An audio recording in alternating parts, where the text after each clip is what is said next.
perfectly balanced, as all things should be. I hope they remember you.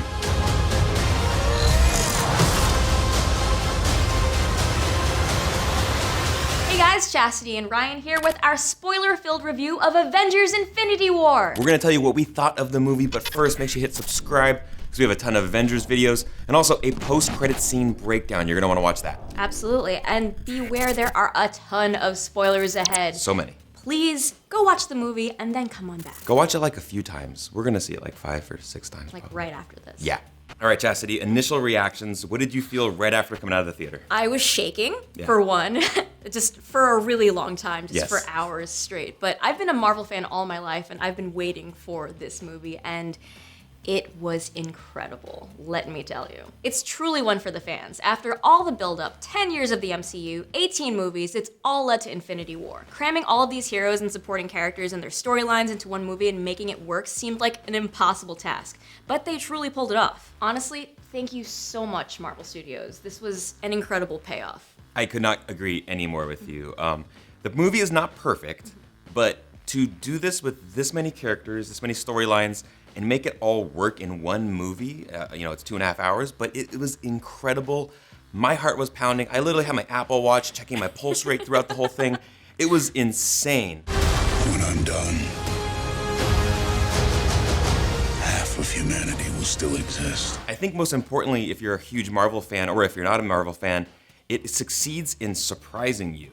We had no idea what was gonna happen. I mean, we guessed a whole bunch. We were wrong a whole bunch. A lot of theories. But it really connects on the surprises, and it was extremely dark for a big movie on this scale. I was shocked by the literal gut punch at the end of this movie.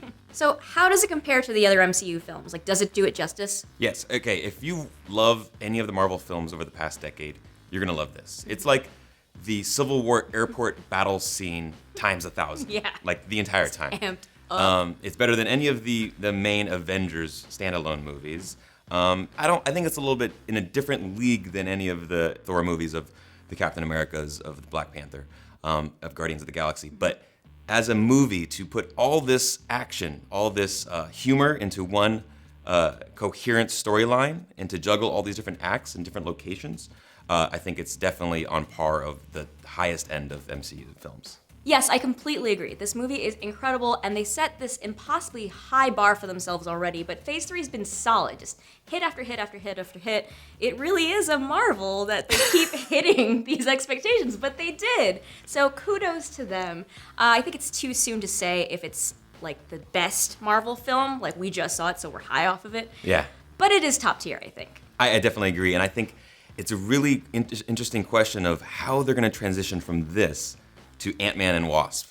So I take it you didn't have that tech available for me? No, I did. It sucks to be that next person after the best speech at a wedding, it's you know? like, how do you follow that? Yeah, how do you follow this up? Good luck, Marvel. All right, let's talk about the good. So let's start with Thanos. Oh my God, wow. He really was worthy of being the ultimate big bad of the MCU. One of the best villains that we've seen in the MCU. And I think it really was because of the emotional range that Josh Brolin brought to the role. I mean, he brought this humanity and this sympathy for a big purple monster alien dude that we didn't think that was possible. Yeah. I thought like Killmonger was like the tops of the villains in the MCU, but Thanos brings weight. He brings power. He's feared amongst everything. I mean, off the bat, in the first few minutes, you're like, holy shit. Absolutely, you can just feel the magnitude of his power, or the Infinity Gauntlet, rather. Yeah. Whew, it's like you can tell that our heroes are in trouble. Yes. Like, they're screwed. And the action, holy crap. Like I said earlier, it's literally the Civil War airport battle scene times 1,000. For hours. For hours. You're just sitting there and your my heart's God. beating out of your chest, but Edge of my seat. It all looks really good. It doesn't look like super CGI. I mean, towards the end of some of the Wakanda battle it does, but amazing job, and the team-ups that they do with the action too. Having certain groups fighting in certain areas. I love the creativity with the actual Infinity Stones themselves as well, the action involving the stones. Everything was top-notch. Let's talk about this plan of yours. I think it's good, except it sucks. So let me do the plan, and that way it might be really good. Wow. Speaking of team-ups, there were some amazing ones in this movie. Let's start with Thor and the Guardians. They play off each other so well. Just the Ragnarok vibe and the Guardians vibe just mesh perfectly together in harmony. Just like Thor and Rocket, I thought was a really great matchup. I loved how they teamed those two up and sent them on their own little side mission throughout the movie. I also really enjoyed Tony Stark and Peter Parker, which you've seen throughout a few films, but seeing just the bond that those two share, almost like a father-son tandem there. And also, I was surprised by Doctor Strange and Tony Stark. I really liked it. Once they dropped their egos, it was kind of fun, like prodding each other back and forth and teaming up, obviously, at the end. And I really good job with teaming up people that you were like hoping you'd see together. And it worked. Yeah, I also love the badass lady team up when we see Okoye and Scarlet Witch and Black Widow, and they're all just fighting Proxima Midnight together. That was badass. That was awesome. So Chastity, we made a video about the Soul Stone, and we were completely wrong. Everything we said in it was everyone wrong. on the internet was wrong about the Soul Stone. No one got it right. I don't feel that bad. Came out of left field. Apparently, it's on the planet called Vormir. Yeah. Where Red Skull's protecting it. Yeah. What did you say? In the comics, Vormir is home of the Vorms, which are a savage reptilian race from the Kree galaxy in the Helgentar star system. And that came out of total left field for me. I thought the Soul Stone would be incorporated into something that we already knew, but it's still an amazing sequence. Thanos having to sacrifice Gamora during that moment was heartbreaking. Watch. Yeah, that was heartbreaking, and the whole process was a much darker way to get a stone than any of the other stones. I found it very dark, but very effective. Let's talk about best moments. So I already kind of mentioned the battle on Wakanda, and I think it was just so epic. There was just so much happening. Just like you watch one fight and it goes to here, and it goes to here, and it goes to here, and there's so many characters. It was cool to see everybody team up together on Wakanda. I actually enjoyed the Battle of Titan a little bit more. Just like I think the proximity, and maybe it's a kudos to just Thanos and the character they created here. The proximity to Thanos and all the battles that were going on within him was awesome. Iron Man, Spidey, Guardians of the Galaxy, everyone there fighting against Thanos, trying to rip that glove off. I was like, come on, guys, you're so close. That was tense. You're so close. That was so they tense. Got so close. What is wrong with you, Peter Quill? God, Star-Lord, what are you doing? Damn it. And then going back to Wakanda for Thor's arrival. Yeah, oh my god, can we talk about an arrival? When he shows up with Stormbreaker, I think that was the moment for me. That was the moment in the movie for me. It was so badass. I could not believe what I was looking at. Totally loved it. Everyone's like, watch the out, Thor's here. I also really like the scene where Iron Man and Spider-Man team up to kill Ebony Maw, and they use a trick from Aliens. That was pretty fun. That was awesome. I love all the references that old movies that he considers old. I saw this really old movie called Aliens. Exactly, that was hysterical. But also, I loved when Peter Parker and Star-Lord and Peter Quill would talk, and they fell in love with the same references because Quill's from a different time, obviously.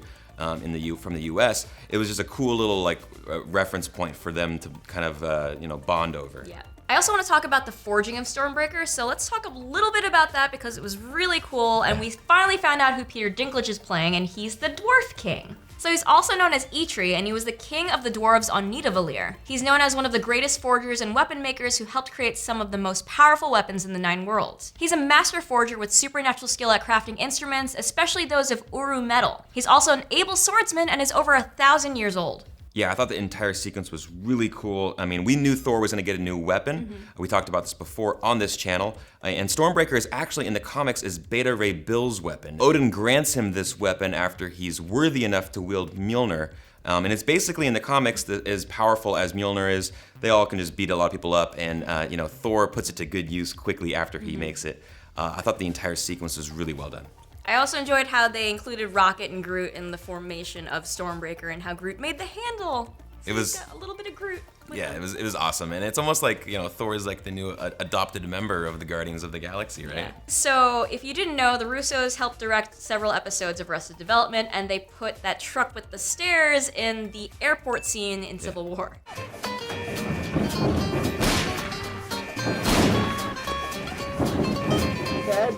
Now, this Infinity War Easter egg, we didn't notice it the first time we saw the movie, but we've seen the movie twice, and it's in the collector's showroom, as headquarters, whatever it is. And if you look closely behind Gamora, there's this one shot where you see a blue man with a mustache and glasses. That's obviously a shout out to Tobias, when he was obsessed with becoming a member of the Blue Man Group. I'm afraid I just blew myself. Okay, let's talk about the bad. So, Thanos looked good, but let's talk about the children of Thanos because they looked a little off. Like, especially when we got close-ups of Proxima Midnight, I thought she was like copy and pasted out of a Mass Effect game or something. Yeah, her face was just like a total distraction. And I think it's such a travesty to cover up really good actors with some of the CGI. Carrie Coon is an awesome actress, and the face was just like, they did a lot of mocap for her and her voice obviously for it. I think I just have a problem with getting these really good actors and messing up their faces with mocap. I have a problem with this. They did this in Star Wars with Maz Kanata, with Lupita Nyong'o, and I was just like, let us see their faces and let them just put on some makeup. How about that? Let's talk about this plan of yours. I think it's good, except it sucks. So let me do the plan, and that way it might be really good. Wow. Okay, I think Star-Lord made a lot of idiotic decisions here. I think just even more so than usual. They were really playing up and exaggerating his actions, and I feel like maybe when he's not being written by James Gunn, that he almost becomes a parody of himself, and he's just stupider, and nobody listens to him, and he's lost all of his authority over his team after 4 years. What? And he majorly screwed up when the stakes were ridiculously high. That's the one time that you don't do that. You don't be selfish.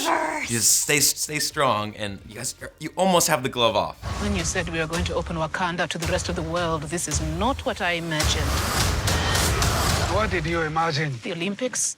Maybe even a Starbucks? And some of the characters didn't get enough screen time, but that's to be expected. There are so many characters here, but some of the ones that I want to mention include Bucky, because he's got that badass arm, but he didn't do anything. I know, let's see you use it. I just wanted to see one really badass scene with his arm. Like, he's shooting guns, but that's great. But I want to see some, like, Winter Soldier level arm. I think we've been spoiled with so much good Bucky badass action. That's like, where was that? All we see him with the machine gun the whole time. Yeah. Also, I think Shuri. I wanted to see more of Shuri. You know, she's helping Vision, but then she's kicked to the side later on. She better be okay, by the way. I hope she's okay, please. Yeah, I didn't see her go away. And also Black Panther, T'Challa. Like, I can never get enough of him.